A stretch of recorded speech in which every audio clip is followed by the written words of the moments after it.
First of all সবাইকে আসসালামু আলাইকুম। আর আমাকে এত সাপোর্ট করার জন্য সবাইকে মন থেকে ভালোবাসা। তো কমেন্টে সবাই বলতেছেন ভাইয়া সেকেন্ড পার্ট কবে দিবেন, তো আপনাদের রিকোয়েস্টে ভাই আমি সেকেন্ড পার্ট নিয়ে চলে আসছি। স্টোরিতে যাওয়ার আগে সবাইকে একটা জিনিস ক্লিয়ার করে দিই যে এটা একটা রিয়েল লাভ স্টোরি। ভাই লাভ স্টোরি বলেন, হেট স্টোরি বলেন, যাই বললেন না কেন, এটা একটা রিয়েল স্টোরি। আর আরেকটা রিকোয়েস্ট বলতে পারেন আপনাদের কাছে, যে যারা যারা আমার ভিডিও দেখতেছেন ভাইয়া কিন্তু আমার ভিডিও দেখে আমার চ্যানেলটা সাবস্ক্রাইব করতেছেন না ভাই, তাদের কাছে একটা ছোট্ট রিকোয়েস্ট যে 2 সেকেন্ড সময় নিয়ে আমার চ্যানেলটা একটু সাবস্ক্রাইব করে দেন, মানে আপনাদের একটু সাপোর্ট দরকার আর কি।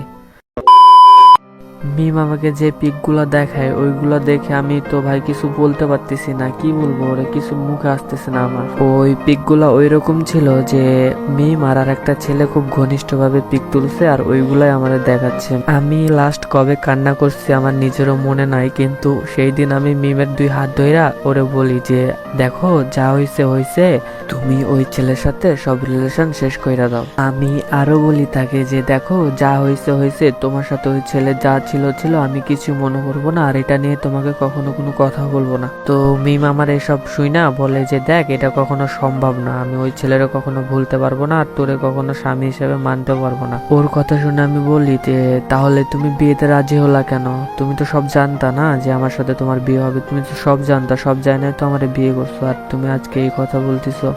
আর ওই ছেলের সাথে তোমার রিলেশন ছিল, তাহলে তুমি আমার সাথে রিলেশনে জড়াইলা কেন?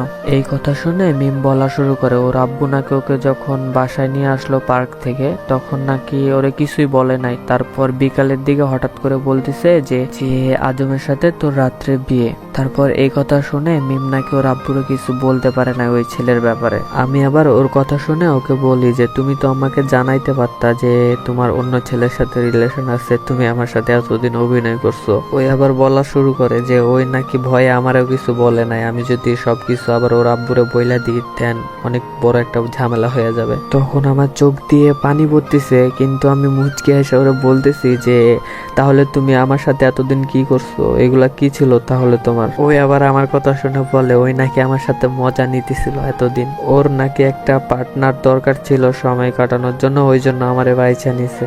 এই কথা শুনে আমি আর ওরে কিচ্ছু বলি নাই, বিছানার এক সাইডে শুয়ে পড়ি। সেই রাইতে ওর সাথে আর আমার কোনো কথা হয় নাই। এরপর কান্না করতে করতে কখন ঘুমাই গেছি মনে নাই। যখন সকাল সকাল বলতে ভোর 5টার দিকে আমার ঘুম ভাঙে। তো ঘুম ভাঙার পর আমি যখন আমার বিছানার বাম পাশে তাকায় তো ভাই আমি বড় ধরনের একটা শক খাই যে মিম এইখানে কেন, ওই আমার বিছানায় কি করতেছে। এইটা কিন্তু আমার জাস্ট কয়েক সেকেন্ডের জন্য মনে হয়েছে, তারপর আবার কালকের সব কথা মনে পড়ে গেল আর বিশেষ করে রাত্রের কথাগুলো মনে করে মনটা অনেক বেশি খারাপ হয়ে গেল।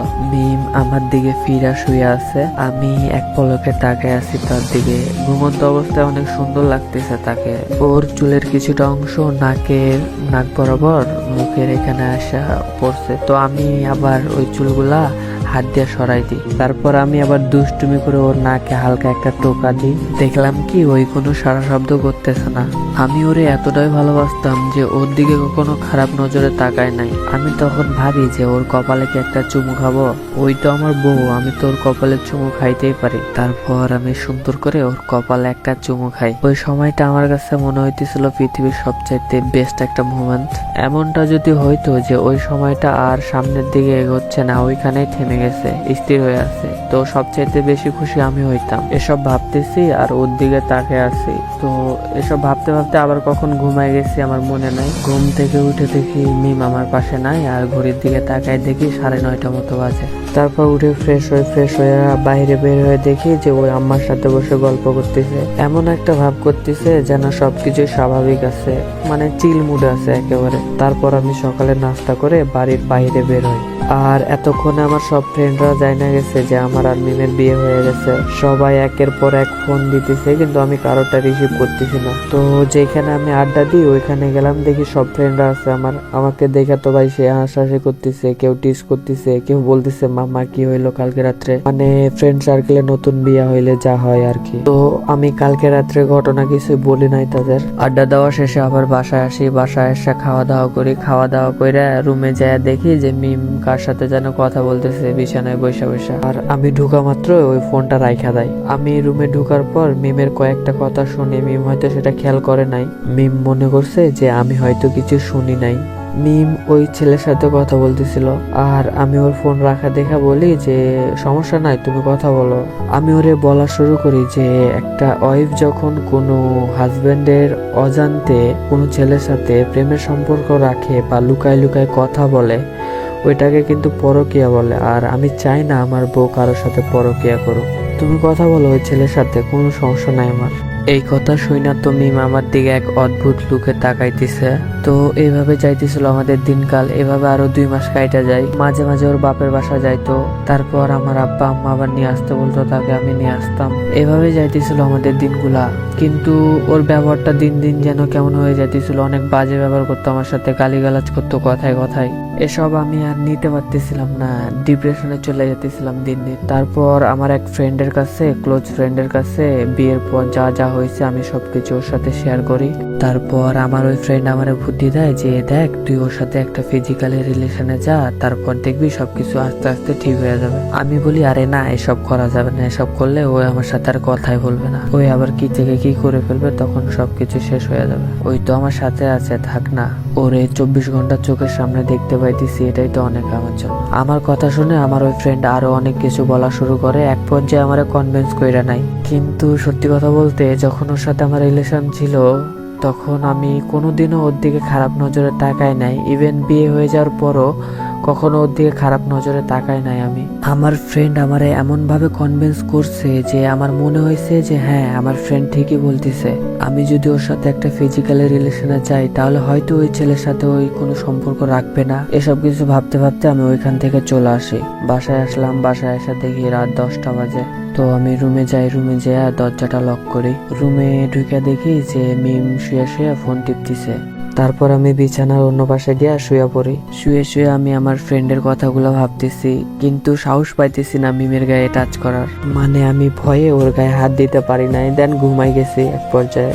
পরের দিন আবার আমি সেই ফ্রেন্ডের কাছে সবকিছু শেয়ার করি।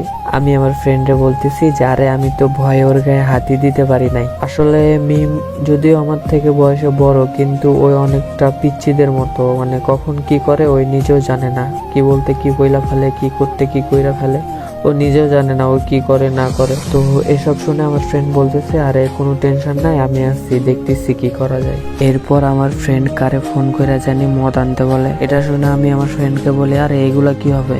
আমার ফ্রেন্ড বলে এগুলা তুই খাবি, খাইয়া তুই মিমের কাছে যাবি। এটা শুনে তো আমি রীতিমতো আমার ফ্রেন্ডরে গালাগালি শুরু করছি। কিন্তু ওই হচ্ছে নাছর বান্ডা, ওই যখন ঠিক করছে আমারে খাওয়াবে তো ওই আমারে নানান ভুল ভাল বুঝায় খাওয়াই দেয়। ওইগুলা খাই আমি ডিরেক্ট বাসায় চলে আসি। তারপর রুমে যাই, রুমে যাই দেখি যে মিম আবারও শুয়ে শুয়ে ফোনে কথা বলতেছে। এইটা দেখে কেন জানি আমার মাথাটা অনেক গরম হয়ে যায়। আমি সরাসরি মিমের কাছে যাই, ফোনটা নিয়ে একটা আছাড় দিই। মিম তো আমার কাজ দেখে পুরাই অবাক, কারণ আমি এমন কিছু একটা করবো ওই কখনো ভাবতে পারি নাই। এরপর ওই আমার বকা দিতে শুরু করে। ওই দিন আমার শুধু এইটুকু মনে আছে যে ওর ফোন চালাই দেওয়ার পর মিম যখন আমার বকা দিছিল, তারপরে ওর সাথে আমার জোর করে একটা ফিজিক্যালি রিলেশন হয়। তো ওই রাইতে ও অনেক কান্নাকাটি করে। ও হয়তো বুঝছিল যে আমি সাধারণ জ্ঞানে নাই, টের পাইছিল যে আমি কিছু একটা খায় আসছে, সেই জন্য ওই রাইতে মিম আমাকে আর কিছু বলে নাই। সেই দিন সকালে প্রায় 10টার পর ঘুম থেকে উঠছি। ঘুম থেকে উঠে দেখি মিম নাই। আম্মারে যা বলি মিম কোথায় আছে, আম্মা বলে ও নাকি বাপের বাড়ি গেছে। তো আমার রাত্রের ঘটনা মনে পড়ে যায় যে কি কি করছি ওর সাথে। আমি আবার আম্মারে বলি যে কখন আসবে কিছু বইলা গেছে। আম্মা আবার আমারে বলে কেন তোরে বইলা যায় নাই। আমি কি বলবো না বলবো কিছু বুঝে উঠতে পারি নাই। তো আমি আম্মারে বলছি যে ঘুমাইছিলাম হয়তো, তখন বলছে ওই জন্য বুঝতে পারি নাই। আমি আবার আমার রুমে চলে আসি। রুমে এসে আমি মিমরে ফোন দেই, কিন্তু ফোন ধরে না। আমি আবার দেই ফোন, তারপর ও ফোনটা রিসিভ করে আমরা গালি গালাজ শুরু করে, কুত্তার বাচ্চা, হ্যান ত্যান, শরীরের বাচ্চা, তুই আমার জীবনটা শেষ করে দিলি, হ্যান ত্যান নানান কথা বলতেছে। আমি ওরে বলছি যে দেখো আমি তো কালকে কি করছি না করছি আমি তো কিছুই মনে করতেছে না, আমি তো নিজের ইচ্ছায় এসব করি নাই। ওই আবার ওপাশ থেকে বলা শুরু করে যে সরে বাচ্চা, আমি তোরে ভালো ভাবতাম, তুই যে আমার এত বড় সর্বনাশ করবি আমি কল্পনাও তো ভাবতে পারি নাই। ওই কান্না করতেছে আর এগুলা বলতেছে। এইভাবে আরো 3 দিন কাইটা যায়। তারপর আমার বাসা থেকে বলে যে ওরে নিয়ে আসতে। আমি আমার আব্বা আম্মার কথা মতো ওরে নিয়ে আসতে যাই। আমি ওর বাসায় যাই। ওর বাসায় যাই, ওর রুমে যখন ঢুকা মাত্র মিম আমার দেখে আমার কাছে আসে আমার এক চর মাইরা ওই আবার বলা শুরু করে যে শোরের বাচ্চা, তুই কোন সাহসে আমার বাসায় আসছস, বের হ আমার রুম থেকে, এক্ষুনি বের হ, আমার বাসা থেকে বের হ, তুই তোরে আমি আজকে ডিভোর্স দিব, দাঁড়া তোরে আজকে আমি তালাক দিব।